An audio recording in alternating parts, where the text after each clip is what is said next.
El 9 de agosto de 1982, una relación fracturada por años de abuso y desesperación alcanzó su punto de quiebre en una casa ubicada en las faldas del volcán Ajusco.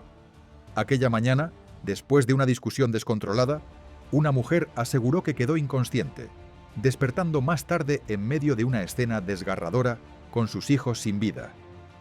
Las causas de este desenlace brutal se hallan en años de maltrato físico y emocional, celos incontrolables y un ambiente de violencia que parecía interminable. La mujer, incapaz de recordar lo sucedido, se convirtió en el centro de una tragedia que dejó a todos los presentes preguntándose qué ocurrió realmente en esa fatídica mañana.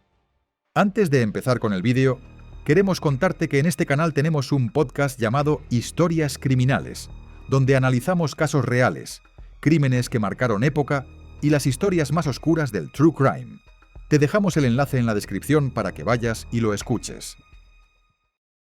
Hola, soy Pedro y estás en La Voz del Crimen. Antes de empezar con el vídeo, me encantaría saber desde dónde me estás viendo, así que déjame tu comentario. Tampoco olvides darle me gusta y suscribirte para que no te pierdas ninguna de estas historias criminales reales que nos impactan a todos. Y ahora sí, sin más preámbulos, comenzamos. Elvira Luz Cruz nació en 1954 en Milpillas, Michoacán, México, en el seno de una familia campesina que vivía en condiciones extremadamente precarias. Su madre, Guadalupe Cruz Apolinar, y su padre, cuya identidad no se ha trascendido, se esforzaban constantemente por sacar adelante a sus 9 hijos, a pesar de las limitaciones económicas que afrontaban. Elvira creció rodeada de carencias. La familia vivía de lo que podía ofrecer la tierra, pero la pobreza era una constante que marcaba cada aspecto de la vida familiar. Desde pequeña, Elvira fue testigo de la lucha de sus padres por mantener el hogar, y a menudo tenía que colaborar con las labores domésticas y de campo, lo que no le permitía disfrutar de una infancia tranquila. Debido a las dificultades económicas, Elvira solo pudo cursar el primer año de primaria, ya que su madre necesitaba que trabajara para ayudar a la familia. Elvira, al igual que sus hermanos, se adaptó a esta dura realidad, donde las privaciones eran la norma. Aunque la familia trabajaba arduamente, la pobreza no daba tregua, y Elvira creció en un entorno donde las carencias materiales eran tan grandes como las emocionales. Cuando Elvira tenía 9 años, su padre falleció, lo que significó un cambio importante en la dinámica familiar. Tras la muerte de su padre, la familia se vio enfrentada a una nueva realidad en la que la figura masculina ya no estaba presente para apoyar económicamente. A pesar de este golpe, Guadalupe, la madre de Elvira, continuó luchando por sacar adelante a sus 9 hijos. Al año siguiente, ante las dificultades económicas y la falta de oportunidades en su comunidad natal, la familia decidió mudarse a la Ciudad de México en busca de mejores horizontes. La migración a la capital representaba la esperanza de una vida más estable, lejos de la pobreza que habían vivido en Michoacán. Elvira, junto con sus hermanos, se trasladaron a Lomas de Padierna, una zona conocida por su población de migrantes que llegaban a la ciudad sin recursos. En esta área, la familia se estableció como paracaidistas, término que en México se utiliza para describir a las personas que invaden terrenos para construir viviendas. A pesar de las dificultades, la familia logró levantarse y comenzar a construir su hogar de manera improvisada. Sin embargo, la situación no fue fácil. A pesar de sus esfuerzos, la familia fue desalojada en poco tiempo, junto con muchos otros vecinos que se encontraban en la misma situación. Desplazados nuevamente, se trasladaron a la colonia Arenal, donde lograron establecerse junto a otras familias que también buscaban un lugar donde vivir. Este constante desplazamiento marcó un ciclo de inestabilidad para Elvira y su familia, que a pesar de sus esfuerzos, nunca lograron asentarse en un hogar definitivo. Desde temprana edad, Elvira tuvo que trabajar como empleada doméstica, y poco después de cumplir los 15 años, su madre también falleció y ella se quedó con una hermana que ya era viuda con 3 hijos. Según algunas fuentes, aseguraron que un tiempo después apareció en su vida un joven llamado Marcial Caballero, con quien inició una relación amorosa. Marcial estudiaba y a la vez trabajaba en un taller de bicicletas, y de acuerdo con esta versión, él la habría abandonado cuando se enteró de que estaba embarazada, pues aparentemente tenía otra relación formal. A pesar de ello, otra versión sostiene que la realidad no fue una relación amorosa, sino una agresión sexual hacia ella, y resultado de esa situación, quedó embarazada al momento que también decidió alejarse de él y se fue a trabajar como doméstica a la casa de una familia adinerada, donde pudo estar hasta que nació su hijo, al que puso de nombre Israel. Después del nacimiento de su hijo Israel, Elvira se trasladó a vivir con una comadre en la misma colonia Arenal. Allí una vecina le comentó que un grupo de paracaidistas estaba fundando una nueva comunidad en la colonia Bosques del Pedregal, en la zona del volcán Ajusco. Esta propuesta de mudarse a un lugar donde se estaba formando una nueva comunidad le pareció una oportunidad de comenzar de nuevo, por lo que decidió mudarse allí con su hijo. En Bosques del Pedregal, Elvira comenzó a levantar una vivienda improvisada en un terreno que había ocupado. Fue allí donde conoció a Nicolás Soto Cruz, otro paracaidista como ella, que se ganaba la vida como albañil en las obras de construcción. Nicolás vivía con su madre, Eduarda Cruz Cortés, y sus hermanos menores, entre ellos la adolescente Carmela Soto Cruz. La relación entre Elvira y Nicolás comenzó de manera informal, con ellos viviendo juntos en la casa que Nicolás construyó en el terreno que le fue asignado a Elvira. Con el tiempo, la pareja tuvo varios hijos, Eduardo, Marbella y María de Jesús Soto Luz. Sin embargo, a pesar de que la familia crecía, la relación con Nicolás estuvo marcada desde el principio por varios problemas. Uno de los principales conflictos fue la situación económica. Nicolás no aportaba lo suficiente para mantener el hogar, y en su lugar entregaba casi todo lo que ganaba a su madre. Como resultado, Elvira se veía obligada a trabajar largas jornadas como doméstica, dejando a sus hijos al cuidado de una vecina. En ocasiones también tenía que vender empanadas o bordados para llevar algo de dinero a casa. Sin embargo, las cosas no mejoraron, y muchas veces sus vecinos tuvieron que ayudarla a conseguir algo de comida, pues Nicolás y su madre iban a los lugares donde Elvira trabajaba para recoger su salario, dejándola sin nada. Este fue solo el inicio de un largo ciclo de dificultades, en el que las tensiones económicas, la falta de apoyo de Nicolás y la creciente violencia marcaron la vida de Elvira, pero también fue el lugar donde sus hijos nacieron y donde construyó sus primeros intentos de estabilidad, aunque las dificultades no desaparecieran. La relación entre Elvira y Nicolás se fue deteriorando rápidamente debido a la constante falta de dinero y a la violencia que Nicolás desató sobre ella.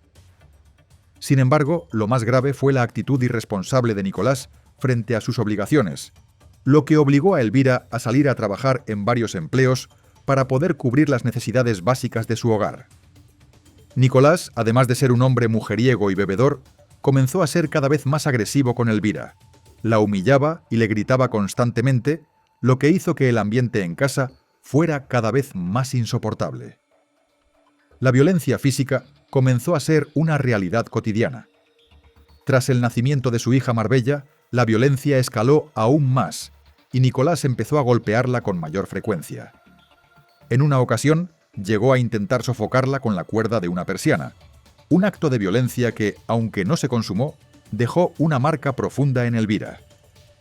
La situación empeoró cuando Elvira decidió tomar anticonceptivos para evitar un embarazo más, lo que desató una nueva ola de violencia. Nicolás, influenciado por su madre, la acusó de querer tomar anticonceptivos para salir con otros hombres, lo que alimentó los celos y el resentimiento en él. De esta manera, la violencia no solo fue hacia Elvira, sino también hacia los niños, especialmente hacia Israel, quien no era su hijo biológico, pero a quien Nicolás golpeaba con frecuencia y acusaba de ser el favorito de Elvira. La constante violencia y las humillaciones, tanto por parte de Nicolás como de su madre, Eduarda, hicieron que la relación se volviera insostenible.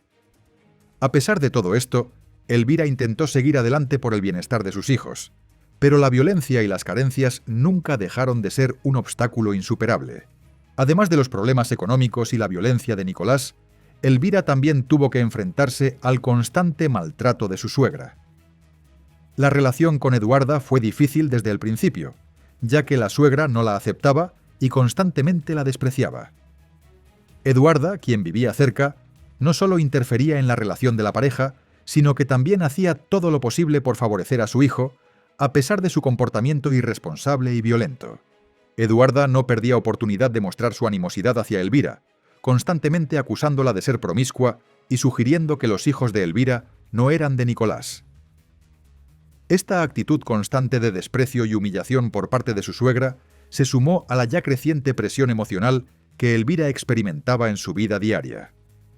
La violencia y la falta de apoyo de Nicolás eran insoportables, y la falta de simpatía de Eduarda solo empeoraba las cosas. La suegra, lejos de apoyarla, se dedicaba a hacerle la vida aún más difícil. Por si fuera poco, Eduarda obligaba a Elvira a ayudarla con las tareas pesadas del hogar, como lavar y limpiar, una labor que Elvira no se negaba a hacer por tratar de ganarse su favor y evitar más conflictos con Nicolás. A pesar de todo, la actitud de la suegra nunca cambió, y Elvira se encontró atrapada en un ciclo de humillaciones tanto por parte de su pareja como de su suegra. A medida que la violencia de Nicolás se intensificaba, Elvira se vio cada vez más aislada y atrapada en una relación abusiva, sin recursos ni apoyo para escapar. Eduarda, al ser una figura de autoridad en el hogar, se mostró indiferente ante el sufrimiento de Elvira, y aunque ella misma se encargaba de manipular a Nicolás, también contribuyó a la atmósfera de abuso y control dentro de la casa. Este ambiente de abuso físico, psicológico y emocional dejó huellas profundas en Elvira, quien se sintió constantemente desbordada por la violencia que la rodeaba. La presión de tener que lidiar con Nicolás y con Eduarda, además de las cargas económicas, formaba parte de la rutina diaria, y cada vez se hacía más difícil encontrar una salida a esta situación que parecía no tener fin. La relación de Elvira con Nicolás nunca fue fácil, pero la situación empeoró notablemente con el paso del tiempo debido a las constantes infidelidades de él. Sin embargo, lo más doloroso para Elvira fue que Nicolás parecía tener una doble vida, presentando a sus amantes como si fueran parte de su familia, sin importar el daño que esto le causaba a Elvira. Una de las infidelidades más humillantes ocurrió durante la Navidad de 1981, cuando Nicolás llegó a la casa de su madre, Eduarda, acompañado de una mujer llamada Angelina. Esta mujer tenía una hija de 2 años, de la misma edad que Marbella, la hija de Elvira. Nicolás se jactaba de su relación con Angelina y de que la quería mucho ante la presencia de su propia esposa, lo que desencadenó una profunda sensación de desesperanza en Elvira.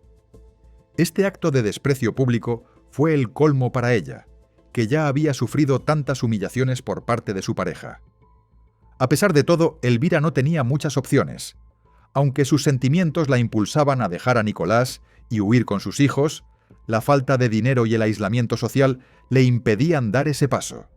Además, su hijo Eduardo, quien se encontraba viviendo con su abuela, tenía prohibido visitar a su madre. Cada vez que Elvira trataba de acercarse a su hijo, Eduarda lo tomaba por la fuerza y lo regresaba a su casa, golpeándolo para asegurarse de que no tuviera contacto con ella. Esta situación de control y abuso se convirtió en una prisión emocional para Elvira, que sentía que no podía escapar de su realidad. Elvira estaba atrapada entre el dolor de la infidelidad de Nicolás, la manipulación constante de su suegra y la angustia de no poder hacer nada para cambiar su situación.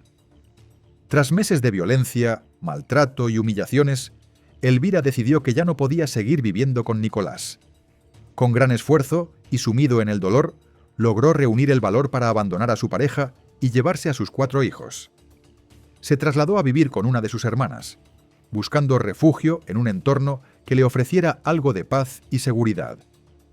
A pesar de que la separación fue un paso necesario para Elvira, las dificultades no cesaron. 3 meses después de haber dejado a Nicolás, una vecina le informó que debía regresar a la Ajusco para estar presente en un censo de terrenos. De no hacerlo, corría el riesgo de perder la parcela que había ocupado para construir su hogar. Esta noticia obligó a Elvira a regresar a la zona, a pesar de las tensiones no resueltas con Nicolás y las dudas sobre cómo se desarrollaría la situación. Al regresar a Ajusco, las condiciones empeoraron aún más. Nicolás, quien no había mostrado ningún interés en mejorar su comportamiento, se volvió más violento, y Eduarda, su madre, continuó con su actitud manipuladora y controladora. La constante humillación y los abusos psicológicos aumentaron, y la situación de Elvira se volvió insostenible. A pesar de su deseo de escapar de la violencia y el abuso, Elvira se encontraba atrapada en un círculo vicioso del que parecía imposible salir. La situación de Elvira llegó a un punto de explosión durante el mes de agosto de 1982. La violencia que había sufrido durante años en su relación con Nicolás alcanzó su clímax, y la tensión acumulada finalmente estalló en una tragedia que marcaría la vida de Elvira para siempre. El fin de semana, previo a los hechos, Elvira estuvo ocupada realizando las labores del hogar, como almacenar agua y lavar ropa. Mientras tanto, en casa de los Soto, celebraban los 15 años de Carmela, la hermana de Nicolás. El domingo 8 de agosto, Israel, el hijo mayor de Elvira, le pidió que lo dejara asistir a la fiesta, ya que habría pastel. A pesar de que Elvira le dijo que no podía porque aún tenía mucha ropa por lavar, finalmente cedió y le permitió ir a la fiesta. No obstante, la preocupación por su hijo no la dejó tranquila, y a última hora, Elvira decidió ir a la casa de Eduarda, la madre de Nicolás, acompañada de Marbella y la pequeña María de Jesús. Al llegar a la fiesta, Elvira encontró a Nicolás conversando con varias mujeres. Cuando su hija pequeña se despertó, Elvira le entregó a Marbella para atenderla, lo que aparentemente enfureció a Nicolás. En ese momento, los celos y la rabia de Nicolás, alimentados por la tensión que ya existía en su relación, desataron una fuerte discusión. Las versiones sobre lo sucedido varían. Algunos testimonios aseguran que la pelea comenzó debido a la presencia de Angelina, la amante de Nicolás, quien también había llegado a la fiesta con su hija, lo que desató los celos de Elvira. Al día siguiente, lunes 9 de agosto, la situación llegó a su punto más crítico. Elvira y Nicolás tuvieron una fuerte discusión que terminó en una pelea física. Los gritos de Elvira pidiendo ayuda fueron escuchados por algunos vecinos, quienes afirmaron que, tras el altercado, hubo un silencio en la casa durante unos 30 minutos. Fue entonces cuando se escucharon nuevamente ruidos y gritos. Testigos indicaron que Eduarda, la madre de Nicolás, estaba presente en ese momento. En lugar de intentar calmar la situación, la suegra de Elvira le echaba más leña al fuego, insultando a Elvira y acusándola de ser la causa de todos los problemas. En medio de esta tormenta emocional, Nicolás comenzó a empacar sus pertenencias para irse a vivir con su madre, pero antes Elvira envió a Israel a la casa de su comadre para pedirle 50 pesos prestados para irse a casa de su familia a pedirles ayuda. Sin embargo, Israel regresó sin el dinero, ya que su madrina le había dicho que no tenía. Eso fue lo que Elvira relató que fue lo último que recordó. Luego todo se desvaneció en la oscuridad de la pérdida de conocimiento, y Elvira despertó rodeada de policías y vecinos sin recordar lo que había sucedido en las horas previas. Antes de seguir, una pausa rápida. Si este tipo de historias te interesa, suscríbete y deja tu me gusta. De esta forma me ayudas mucho a poder seguir trayéndote más casos como este. Ahora sí, continuamos. Según algunos testimonios, poco después de marcharse con su madre, Nicolás se dio cuenta de que había olvidado su guitarra en la casa de Elvira. Entonces pidió a su madre, Eduarda, que fuera a recogerla. Eduarda, acompañada de Carmela, se dirigió a la casa de Elvira para buscar el instrumento. Al llegar, Eduarda tocó la puerta, pero Elvira le respondió que no podía recibirla. Sin embargo, Eduarda decidió ingresar por la puerta trasera y fue allí donde encontró una escena aterradora.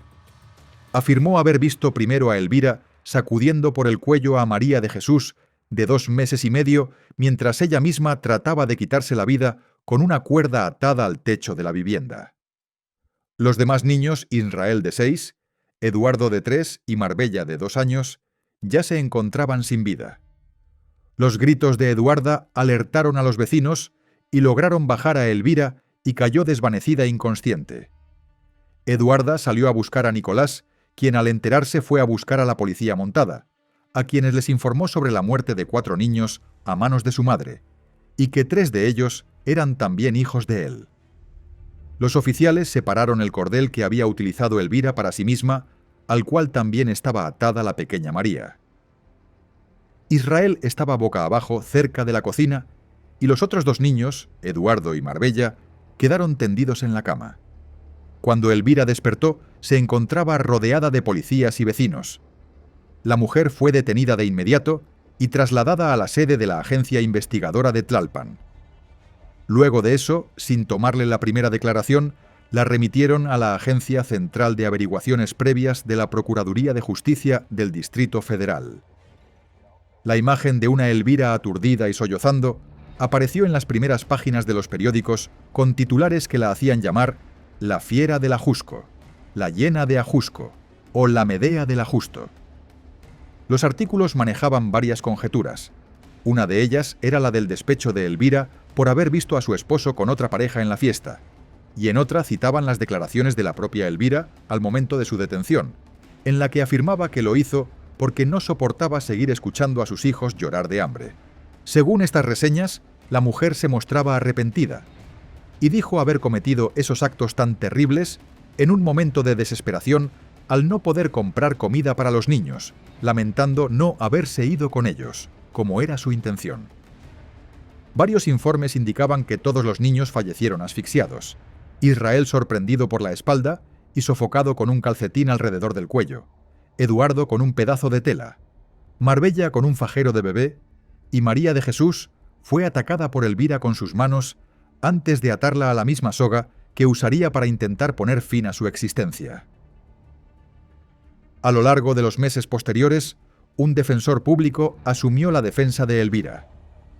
Mientras la tragedia de la muerte de sus 4 hijos continuaba causando indignación y consternación en la sociedad, el caso comenzó a captar la atención de movimientos feministas y organizaciones de derechos humanos, que se interesaron por la situación de esta mujer, quien insistía en no recordar lo que había ocurrido esa fatídica mañana. Según Elvira, lo último que recordó antes de perder el conocimiento fue haberle pedido a su hijo Israel que fuera a pedir prestado algo de dinero. A partir de ahí, todo se volvió un vacío. Cuando recobró la conciencia, se encontró tendida en el suelo, rodeada por policías y vecinos. A pesar de los intentos de las autoridades, incluso mediante sesiones de hipnosis, no lograron que Elvira recordara los eventos previos. El caso comenzó a ser examinado desde una perspectiva más amplia, la de las condiciones en las que vivían muchas mujeres mexicanas en ese entonces, jóvenes madres sin educación, privadas de derechos laborales dignos, sometidas a parejas violentas y suegras maltratadoras que las explotaban. A pesar de esta realidad, Elvira Luz Cruz fue llevada a juicio, enfrentando una carga de condena social casi inquebrantable. Mientras tanto, diversas voces se alzaron, no para justificar el crimen que aparentemente cometió Elvira, sino para señalar las circunstancias que la rodeaban. Se destacó la importancia de considerar su contexto y su perfil psicológico, elaborado por expertos, que reveló a Elvira como una mujer con una baja autoestima, trastornos mentales y un control emocional limitado, además de sufrir de delirios y depresión. Al ingresar a prisión, Elvira fue diagnosticada con anemia severa y se supo que sufría de desmayos frecuentes debido a la falta de alimentos. Después de varios días en el servicio de medicina forense, su hermana viuda se encargó de reclamar los cuerpos de los niños para su cremación. Posteriormente, las cenizas fueron trasladadas a Michoacán. El 18 de enero de 1984, Elvira fue condenada a 23 años de prisión por el asesinato de sus 4 hijos. La sentencia se basó principalmente en las declaraciones de Nicolás, quien afirmó que Elvira había cometido el crimen, aunque también se le dio relevancia al hecho de que Elvira había estado bajo una gran presión psicológica. El Ministerio Público, por su parte, argumentó que la sentencia era demasiado indulgente, dado lo que consideraban un crimen atroz. Por ello, apelaron la condena y solicitaron que se aumentara la pena, llevando el caso al Tribunal Superior de Justicia del Distrito Federal.